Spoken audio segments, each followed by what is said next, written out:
벌써 12월이 됐네요. 엄청 시간이 빨리 흘러가죠. 오늘 이 본문의 말씀, 이 열왕기하 5장의 말씀은 이 나병에 걸렸던 나아만 장군이 순종함을 통해서 그 질병이 치유받는 사건을 다루고 있는 말씀입니다. 오늘 이 말씀을 통해 우리가 함께 하나님께 순종하는 이유에 대해서 우리가 살펴보고자 합니다. 우리 옆 사람과 함께 인사하겠습니다. 순종의 이유를 깨달읍시다.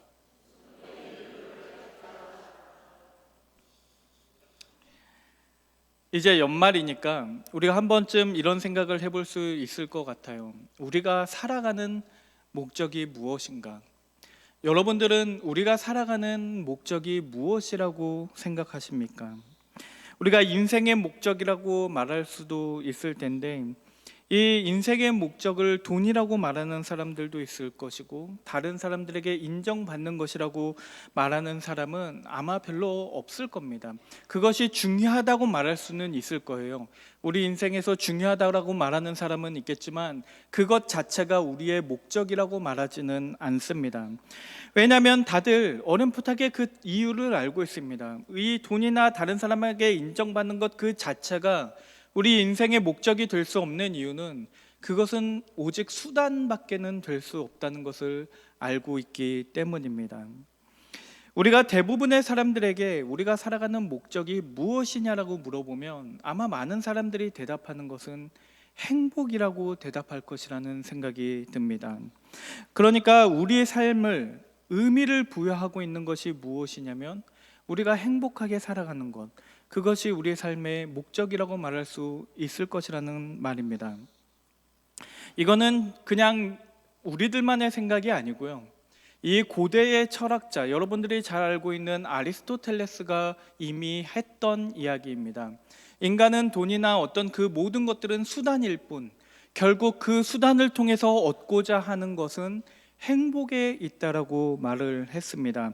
물론 여기에서 이 아리스토텔레스가 말하는 행복이라는 것은 우리가 생각하는 그런 즐거움, 그냥 단순한 그런 표면적인 즐거움, 1차원적인 즐거움, 그 쾌락과 같은 것을 말하는 것은 아닙니다. 이 아리스토텔레스는 이 행복을 유다이모니아라고 말을 하고 있는데, 이 단어는 그가 이제 아리스토텔레스가 강조했던 것은 덕스러운 삶이었기 때문에 우리가 도덕적으로 바른 삶을 삶으로써 우리가 비로소 행복하게 살 수 있다고 말한 것이었습니다. 그리고 저도 이 아리스토텔레스의 말이 맞다고 생각합니다. 다 맞다고 생각하는 것은 아니지만 우리의 삶의 목적은 우리가 행복을 추구하는 데에 있다라고 생각을 합니다.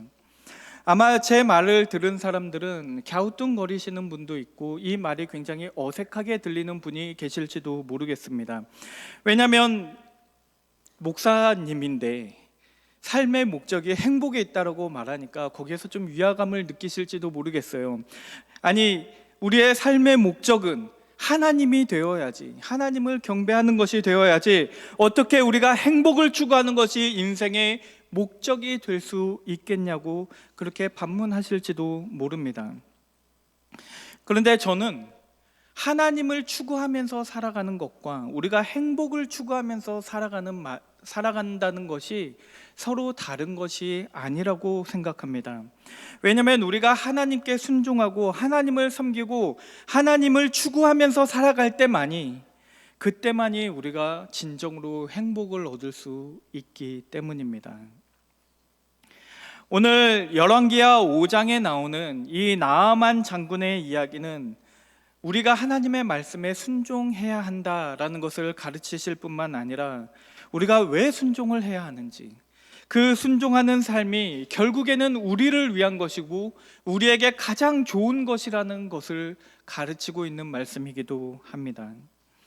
여기에 등장하는 이 나아만이라는 인물을 보면요, 이 1절 말씀을 보면 이 나아만이라는 사람은 아람의 군대 장관, 그리고 그 주인 앞에서, 그 주인은 이제 아람 왕이었겠죠. 이 아람 왕 앞에서 크고 존귀한 자라고 되어 있습니다. 그러니까 이 말은 이 나아만이라는 장군이 있었는데 그 나라에서 얼마나 높은 위치에 차지하고 있었는지, 그리고 그 왕이 이 장군을 얼마나 아끼고 신임하고 있었는지 그것을 잘 보여주는 말씀입니다. 거기다 이 말씀을 보면 이 나아만 장군은 나라를 구했던 영웅이라고 되어 있습니다. 하나님께서 그렇게 만드셨지만 하나님께서 그렇게 나아만을 사용하심으로써 아람을 구원하게 하셨고, 그러니까 그 사람이 구국의 영웅이었다는 말입니다. 그런데 이 1절 말씀의 맨 마지막 부분을 보면요, 그런데 그가 나병 환자였다라고 되어 있습니다. 얼마나 비극적인 일인지 몰라요. 정말로 그렇게 나라를 구하고 훌륭한 사람이고 높은 위치에 있는 사람인데 그가 나병에 걸렸다라고 되어 있습니다. 이 나병이라는 병은요, 이 감각을 잃어버리는 질병입니다. 그리고 감각을 잃어버릴 뿐만 아니라 특히나 이 피부에 굉장한 타격을 주는 질병이어가지고 이 피부가 문드러지고 이렇게 일그러지는 그런 병이었다고 해요. 이 나병에 걸린 피부가 얼마나 심각했냐면 이 나병에 걸린 그 피부가 마치 시체가 썩어가는 모습하고 비슷해가지고 이 나병 환자를 보는 사람은 누구나 죽음이라는 단어를 떠올릴 정도로 그렇게 굉장히 흉측한 모습을 가지고 있었다고 합니다. 더군다나 이 당시에는 이 나병을 치료할 수 있는 방법이 없었습니다. 불치병이었단 말이죠. 그러니까 이 불치병이었다는 말은 평생을 이 나병에 걸린 그 피부를 가지고 그렇게 흉측한 모습으로 평생을 살아가야만 했다는 것을 의미합니다. 그런데 더 심각한 것이 있는데, 이 피부가 일그러지는 이 질병이 육체적인 질병으로만 사람들이 생각을 했던 것이 아니라 이스라엘뿐만 아니라 그 고대 근동에 있는 모든 나라의 문화권 안에서 이 나병이라는 것은 이 신의 저주를 받은 그 모습이라고 생각을 했습니다. 이스라엘에서도 보면요, 이 성경 구약 성경 말씀을 보면 이 나병은 부정한 병이라고 그렇게 기록하고 있습니다. 레위기서 13장에서 14장을 보면요, 그 제사장이 판단을 해요. 제사장이 이 나병인지 아닌지를 판단해서 의사가 아니라 제사장이 판정을 해가지고 이 사람이 나병이라고 판정이 나면 그 사람은 사회적으로 격리되어서 부정한 자로서 살아가야만 했습니다. 그러면서 그 사람은 부정하다라는 말을 외쳐야만 했어요.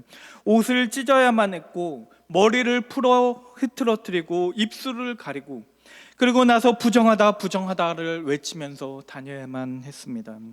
왜냐하면 이 부정하다라는 말을 듣고 사람들이 그 말을 듣고 저 사람 부정한 사람이네, 가까이 가면 안 되겠다, 그리고 그 사람에게서 멀어지라고 그 사람이 스스로가 자기를 부정한 자라고 외치면서 다녀야만 했다는 것입니다. 그러니까 이 나병은요, 성경에서 볼 때 그냥 육체적인 질병이 아닙니다. 그렇기 때문에 제사장이 이 질병을 판별하는 거예요. 단순히 이것은 신체적인 어떤 질병이 아니라 영적으로 부정한 사람을 의미했습니다. 이 부정하다는 말이 무엇이냐면요, 거룩의 반대말입니다. 거룩하신 하나님 그리고 부정한 사람은 결코 같이 있을 수가 없어요. 거룩과 부정은 함께 있을 수가 없는 겁니다. 그러니까 이 사람들은요, 부정한 사람들은 결코 성소에 들어갈 수가 없습니다. 그 성소라는 것이 하나님이 계시는 곳을 의미했으니까 나병에 걸린 사람들은 하나님께 나아갈 수 없는 사람들이었다는 말입니다. 그런데 이 영적인 질병뿐만 아니라 이 육체적인 질병뿐만 아니라 영적인 질병에 걸려있던 이 나아만 장군의 인생이 완전히 뒤바뀌는 사건이 오늘 말씀입니다. 이 사람의 인생이 누구에 의해서 변화되냐면 이 겉보기에는 이 한 소녀에 의해서 한 어린 소녀에 의해서 그의 인생이 완전히 뒤바뀌는 것처럼 보입니다. 이 나아만 장군이 이 어느 곳을 약탈했나 봐요. 어떤 마을 같은 데를 약탈하고 거기에서 어린 아이를 사로잡았다라고 되어 있어요.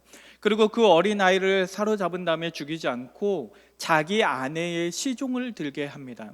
그리고 그 어린 아이가 그 나아만 장군의 아내의 시종을 들다가 이제 힐끗힐끗 그 나아만 장군을 보니까 나병에 걸렸잖아요.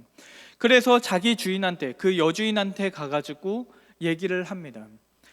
주인님, 이스라엘에 가면 선지자가 있는데, 하나님의 사람인 선지자가 있는데 그에게 가면 이 병을 치유할 수 있을 겁니다. 그래서 이 나아만의 아내가 그 말을 듣고 이 이야기를 이 나아만 장군에게 전해요.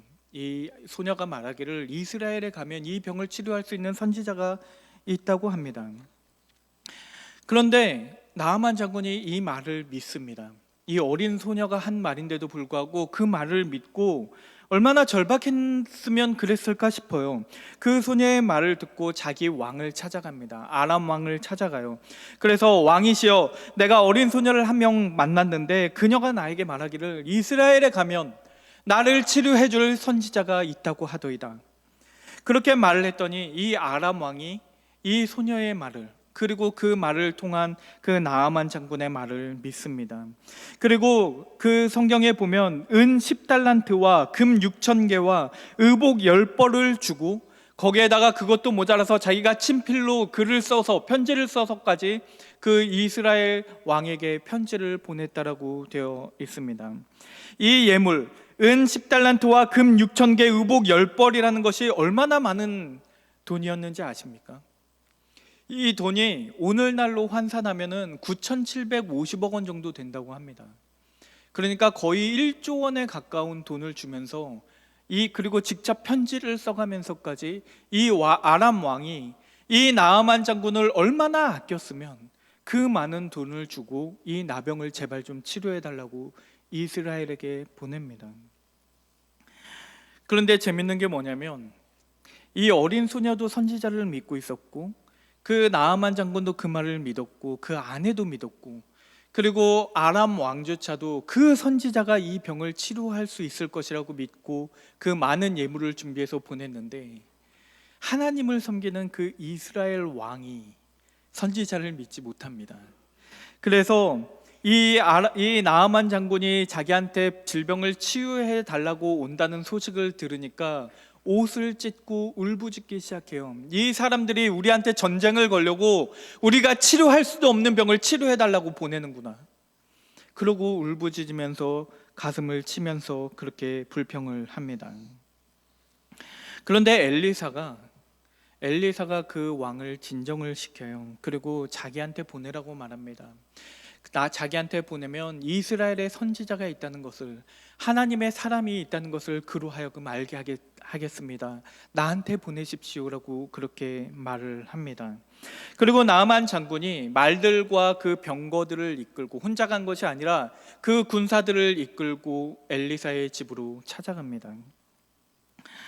얼마나 많은 군사를 끌고 갔을까요? 얼마나 많은 군사였는지는 기록이 되어 있지 않지만 아마 그 위세가 정말 대단했을 겁니다. 이스라엘 왕도 그가 오는 것을 두려워하고 있었고 아람 왕이 그만큼 이 나아만 장군을 신뢰하고 있었는데 얼마나 많은 군사를 내어줬겠습니까? 그런데 엘리사가 그 나아만 장군을 환대하지 않아요.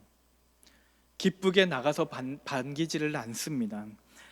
심지어는요, 그가 집 앞까지 왔는데 나가서 그를 얼굴을 보고 직접 만나지도 않아요. 여기까지 왔는데 엘리사의 집 바로 앞까지 와가지고 내가 이 질병을 치유할 수 있다고 그래서 여기에 왔습니다 하는데 나한테 보내라고 해놓고 이 시종 하나를 보냅니다. 시종한테 말하기를 가서 나아만 장군한테 저 요단강에 가서 7번 씻으라고 해. 그러니까 그 시종이 가서 얘기를 해요. 만나주지도 않는 겁니다. 왜 그랬을까요? 아마 이 앞뒤 맥락을 보면 이 엘리사라는 인물이 굉장히 무례한 사람이었기 때문에 그런 것이 아니라 이 나아만 장군에게 순종을 가르치고 싶었던 것 같아요. 아무리 그 강대국의 장군이라고 할지라도 하나님의 말씀 앞에서는 너가 순종해야 한다는 것을 가르치기 위해 의도적으로 그가 나가지 않았을 겁니다. 더군다나 나아만이 순종해야 되는 것이 무엇입니까? 하나님의 말씀입니까? 아니면 엘리사입니까? 하나님의 말씀에 순종해야 하는 것이지 엘리사한테 순종해야 되는 것이 아니기 때문에 엘리사는 굳이 자기가 그것을 나갈 필요성을 느끼지 못한 겁니다. 그냥 하나님의 말씀을 전해요. 그냥 7번 요단강에 가서 씻으라. 그런데 이것이 순종을 가리키기 위한 것인데도 불구하고 이 나아만 장군의 입장에서 생각을 해보면 이 순종을 가르친다는 것이 무엇인지도 모르지 않겠습니까? 하나님을 누군지도 모르던 사람 아니에요. 그러니까 기분이 엄청나게 나쁜 겁니다. 이 사람이 나를 이렇게 경시 여기고 만나주지도 않는 그 모습을 보면서 얼마나 기분이 나빴겠습니까? 그래도 아마 참을 수 있었을 거예요. 그래도 이 선지자에게 내 병을 나을 수 있게 하는, 그 나병을 치유하게 해주는 그 특별한 비법이 있다면, 그렇다면 자존심 따위 한 번쯤 버릴 수도 있었을 겁니다. 그런데 엘리사가 특별한 비법을 말하지를 않아요. 그냥 요단강에 가서 7번 씻으라는 게 그게 다입니다. 뭐 어려운 걸 시키는 것도 아니에요. 그냥 요단강에 가서 씻으래요. 그러니까 얼마나 이게 어이가 없겠어요. 얼마나 이 말에 모욕감을 느꼈겠습니까?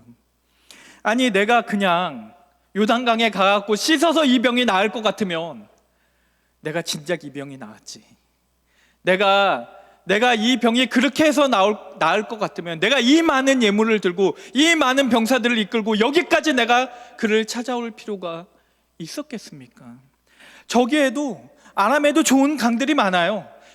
더 깨끗한, 요단강은 별로 깨끗한 강도 아니었으니까 더 맑고 깨끗한 강들이 많이 있는데 차라리 거기 가서 그냥 씻어도 이 병이 나을 텐데 내가 왜 굳이 여기까지 와가지고 이 고생을 하고 있냐고 그렇게 분노하고 불평을 합니다. 그런데 이 나아만의 종들이 이 나아만 장군을 타이르기 시작해요. 이 나아만 장군이라는 인물이 되게 인격이 괜찮았던 것 같아요. 다른 사람들이 말하면 그 어린 소녀가 했던 말을 믿었던 것처럼 이 자기의 종들이 자기한테 조언하는 말을 다 수용을 합니다. 그리고 그 종들이 그렇게 얘기를 해요. 장군님, 만약에 이 선지자가 그 병을 낫기 위해서 정말로 어려운 것을 시켰다면, 뭐 물고 나서기를 서라고 하든지 뭐 할 수 없는 그 어떤 것을 시켰어도 장군이 그 병이 낫기 위해서 그 무슨 일인들 하지 못했겠습니까? 그런데 요단강 7번 들어가는 거 그게 어렵습니까? 그냥 들어가 보시면 되지 않겠습니까? 라고 말을 합니다. 그리고 그 나아만이 그 말을 듣고 그 요단강에 들어가요. 그래서 자기 몸을 씻기 시작합니다.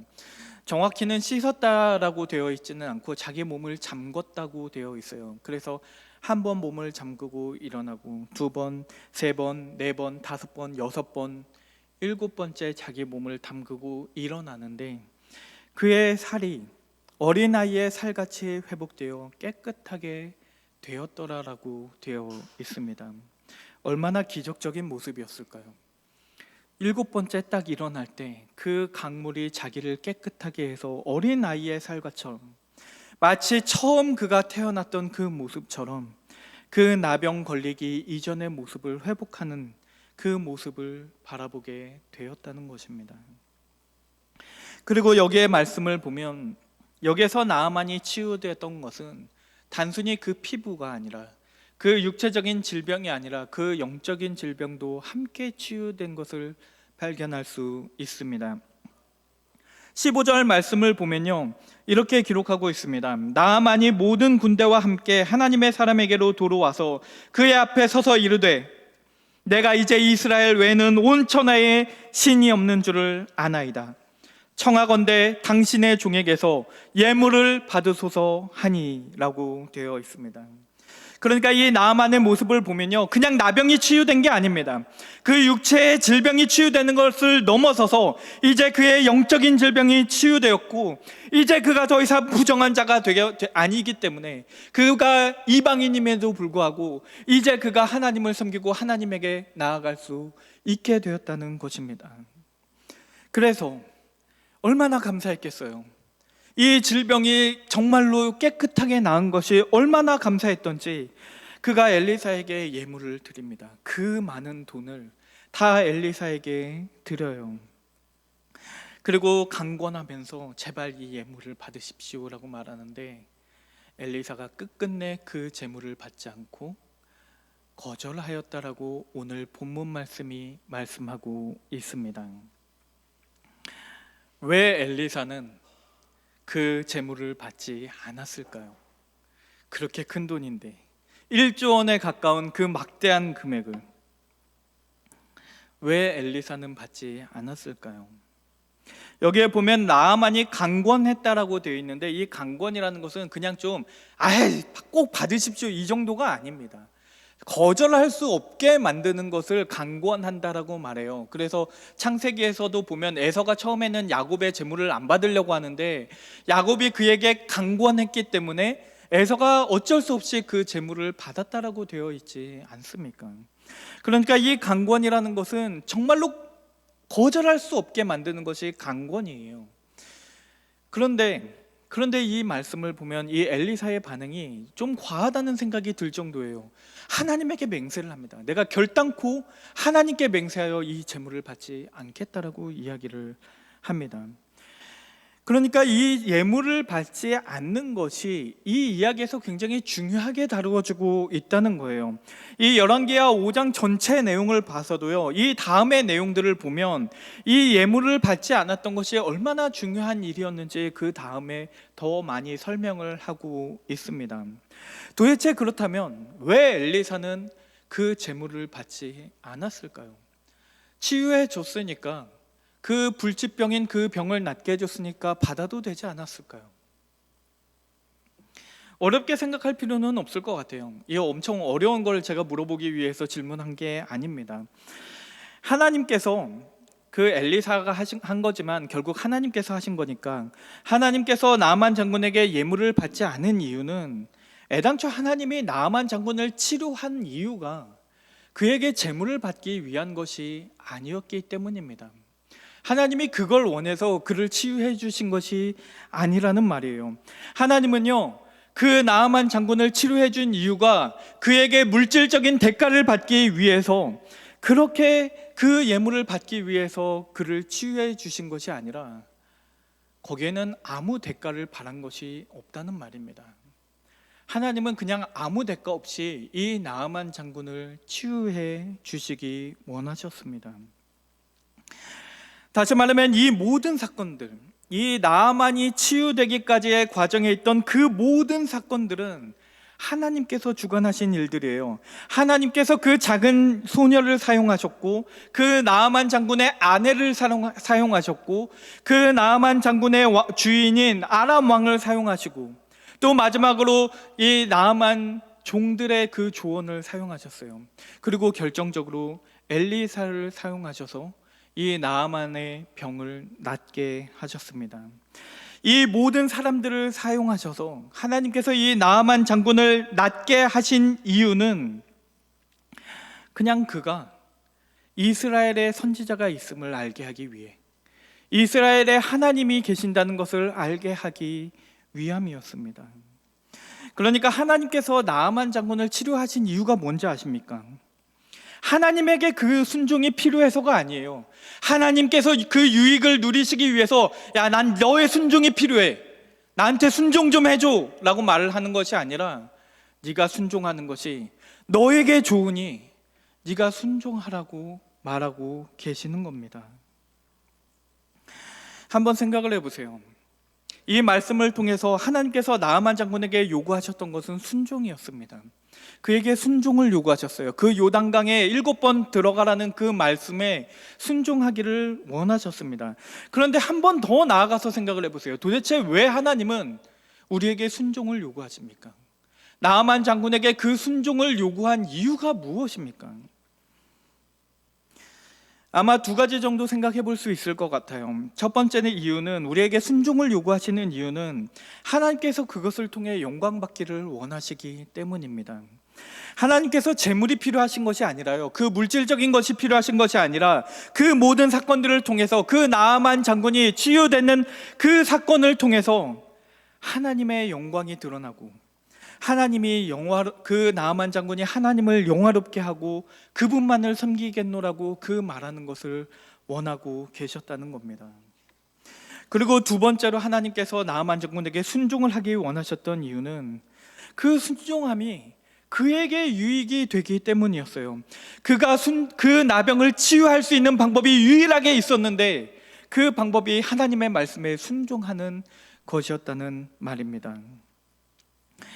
그러니까 하나님이 순종이 필요하신 것이 아니라 나아만 장군에게 그 순종이 필요했고, 그가 그 질병에 낫기 원하셨기 때문에 그에게 순종하라고 말씀하신 것입니다. 그런데 중요한 건요, 이 두 가지가 사실은 다른 것이 아니라는 데에 있습니다.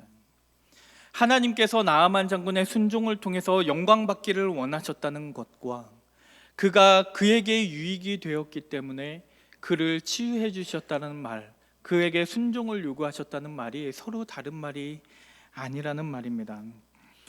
제가 오늘 설교를 시작하면서 제가 여러분들에게 질문했던 것이 있어요. 우리가 인생을 살아가는 목적이 무엇이라고 생각하십니까? 그때 제가 대답했던 말이 우리의 인생의 목적은 행복에 있다라고 말했습니다. 왜냐하면 하나님의 영광이 드러나고 하나님의 이름을 영화롭게 하는 것과 내가 행복하게 살아가는 것이 서로 다른 것이 아니기 때문입니다.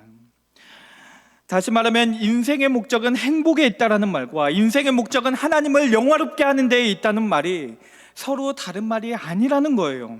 왜냐하면 인간은 오직 행복해질 수 있는 유일한 방법이 한 가지 있는데, 하나님의 이름을 영화롭게 할 때 그 방법을 통해서만이 인간이 행복해질 수 있다는 것입니다. 우리가 웨스트민스터 소유리 문답, 우리가 신앙고백서라고 고백하는 그 소유리 문답 1문 1답을 보면 이렇게 말을 하고 있습니다. 사람의 제일 되는 목적이 무엇입니까? 사람의 제일 되는 목적은 하나님을 영화롭게 하는 것과 영원토록 그를 즐거워하는 것입니다라고 그렇게 말하고 있습니다. 그러니까 사람들은요, 이 두 가지가 다르다고 생각해요. 사람의 제일 되는 목적이 있는데 그것은 두 가지라고 생각을 해요. 하나님을 영광스럽게 하는 것이 있고, 또 다른 것은 영원토록 그를 즐거워하는 것이라고 생각을 합니다. 그런데 우리의 고백서가 뭐라고 말합니까? 제일 되는 목적이래요. 한 가지라는 말입니다. 이 두 가지가 서로 다른 목적이 아니고요, 내가 하나님을 영광스럽게 하는 것과 내가 영원토록 그를 즐거워하며 행복하게 살아가는 것이 서로 다른 것이 아니라는 것을 말하고 있는 겁니다.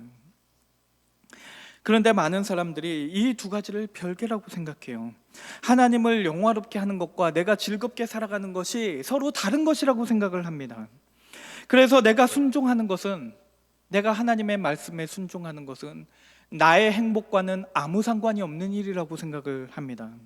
내가 말씀을 읽고 기도하고 예배드리고 교회에서 봉사하고 헌신하고 내가 순종하며 살아가는 그 모든 것들은 나를 위한 것이 아니라, 내 행복을 위한 것이 아니라 나에게는 괴로운 일인데 그냥 하나님의 영광을 위해서만 하는 것이라고 생각한다는 겁니다. 그래서 내가 순종을 하면서도 그 순종 가운데 항상 기뻐하라고 말씀하셨는데도 불구하고 그 순종 가운데 기쁨을 느끼지 못하는 것입니다. 왜냐하면 내가 순종을 함으로써 하나님을 영화롭게 만드는 것과 내가 즐겁게 살아가는 것은 다른 일이라고 생각하기 때문입니다. 순종이라는 것을 사람들은 어떻게 이해하고 있냐면, 나의 즐거움을 희생하고 나의 것을 포기하고 하기 싫어 죽겠는데 억지로 마지못해서 해야만 하는 그 의무라고만 생각하기 때문에 그 순종이 즐겁지 않은 것입니다. 마치 그 요단강에 들어가서 7번 씻으라는 그 명령이, 그 말에 순종하라는 것이 누구보다도 나아만 자신을 위한 거였어요. 그 나병을 낫기 위해서는 그 요단강에 씻어야만 했기 때문에 하나님께서 그에게 그것을 요구하셨다는 말입니다. 그런데도 그 쉬운 명령을 그는 순종하지 못해요. 처음에는 순종하지 못하고 그 명령에 분노하고 불평을 하면서 순종하지 못합니다. 그런데 그 모습이요, 오늘날 우리하고 얼마나 비슷한지 모릅니다. 우리가 하나님의 명령에 순종하지 못하는 이유가 무엇인지 아십니까? 우리가 하나님의 말씀에 순종하지 못하는 이유는 그 명령이 너무나 어려워서가 아닙니다. 도저히 그 명령이 너무나 어려워서 내가 들을 수 없습니다. 그래서 그걸 못하는 것이 아니라 그것이 나를 위한 것인지 깨닫지 못하기 때문에 그걸 하지 못하는 것입니다. 나아만 장군은 모든 것을 가지고 있던 사람입니다. 세상이 줄 수 있는 것들은 다 가지고 있던 사람이에요. 돈도 있었고 권력도 있었고 명예도 있었고 그 모든 것을 다 누리고 있던 사람입니다. 그런데 그가요, 행복하지 않아요. 왜냐하면 그에게 결핍이 있기 때문입니다. 세상에 그 어떤 것이 있어도요, 그의 그 공허함을, 그 결핍을 채워주지 못합니다.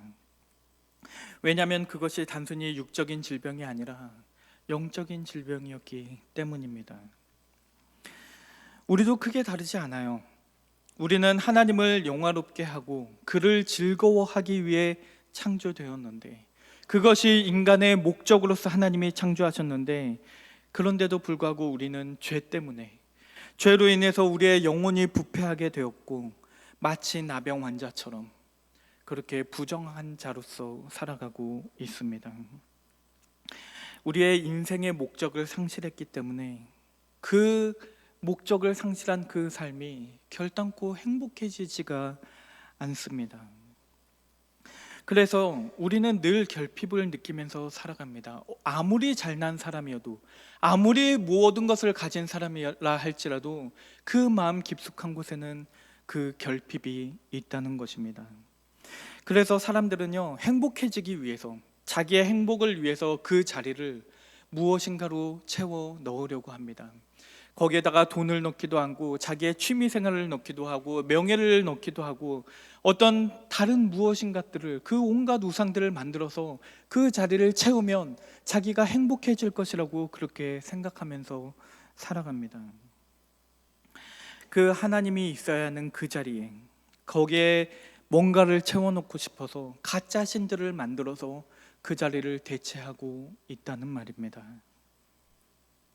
그런데 그 자리는요, 결단코 채워지지 않습니다. 하나님이 그 자리에 들어가시기까지는 그 자리가 결단코 채워지지 않아요. 그리고 그 자리에 하나님을 채우는 방법이 있는데, 그 방법이 바로 순종입니다. 그러니까 하나님께서는 우리의 창조 목적을 회복하게 하기 위해서, 우리의 유익을 위해서, 너희가 진짜 행복해지기 위해서 그 순종을 요구하고 계신다는 말입니다. 우리가 하나님의 말씀을 지킬 때에, 그리고 그 말씀을 지키고 순종함으로써 여기가 바로 하나님의 자리입니다라고 그렇게 고백할 수 있게 된다는 것입니다. 오늘 나아만 장군이 열왕기하 5장 4절 말씀을 보면 그의 주인을 누구라고 생각하면서 살아왔냐면, 그의 주인은 아람 왕이라고 생각하면서 살아왔습니다. 그런데 이 사람이, 나아만 장군이 나병이 질병이 치료된 그 직후에 이 사람의 고백을 보면 그가 하나님이 나의 주인이라고 그렇게 고백하고 있다는 것을 볼 수 있습니다. 결국 그가 그렇게 고백할 수 있었던 이유는 그의 그 빈자리가, 그의 결핍이 하나님으로 채워졌기 때문입니다. 결국 하나님께서 우리에게 순종을 요구하시는 이유는, 순종의 목적은 그 순종을 통해서만이 우리의 그 부정함이, 그 나병이 치유될 수 있기 때문입니다. 그리고 그 부정함을 통해서, 그 부정함이 깨끗하게 되어서 어린아이와 같이 그 창조의 그 처음의 모습을 회복할 때만이, 그때만이 우리가 그 자리를 하나님으로 채우고 진정으로 행복을 찾을 수 있게 된다는 것입니다. 결국 오늘의 이 말씀은, 이 나아만의 순종을 이야기하는 말씀은 신명기서 10장 12절에서 13절 말씀과 크게 다르지 않습니다. 신명기서 10장 12절에서 13절에서 말씀하시기를, 이스라엘아, 내 하나님 여호와께서 내게 요구하시는 것이 무엇이냐? 곧 내 하나님 여호와를 경외하여 그의 모든 도를 행하고 그를 사랑하며 마음을 다하고 뜻을 다하여 내 하나님 여호와를 섬기고, 내가 오늘 내 행복을 위하여 내게 명하는 여호와의 명령과 규례를 지킬 것이 아니냐. 그러니까 내 행복을 위하여, 오늘 너의 행복을 위하여 너에게 명하시는 여호와의 명령과 규례를 지키라고 말씀하고 계시는 겁니다. 하나님께서는 오늘도 여러분들에게 순종하기를 원하십니다. 그리고 그 순종을 통해서 하나님이 영광받게 되시기를 원합니다. 그런데 그것은 하나님의 영광을 위해서만이 아니라 우리에게 복을 주시기 원하시는 하나님의 은혜이기도 합니다. 결국 하나님께서 나아만 제물을 왜 안 받으셨을까요? 왜냐하면 그것이 온전히 하나님의 은혜임을 깨닫게 하시기 위함입니다. 그러니까 아이러니하게도 순종이라는 것은 내가 하는 것인데, 그런데도 불구하고 이 순종은 하나님의 은혜입니다. 우리가 순종할 때에 그 길에 쾌락은 없을 겁니다. 그 길에 쾌락은 없겠지만 그 길의 끝에 갔을 때 결국 진정한 행복이 있다는 것을, 그것을 깨닫게 되시기는 새하늘교회 성도님들 되시기를 주의 이름으로 축원합니다. 기도하겠습니다. 사랑의 하나님 아버지, 오늘 말씀을 통해 순종의 목적이 무엇인지, 그에 따른 축복이 무엇인지 깨닫게 하시니 감사합니다. 우리의 순종을 통해 하나님께 영광 드리게 하여 주시고, 우리의 순종이 곧 우리의 기쁨이 되게 하여 주옵소서. 예수님의 이름으로 기도드립니다. 아멘.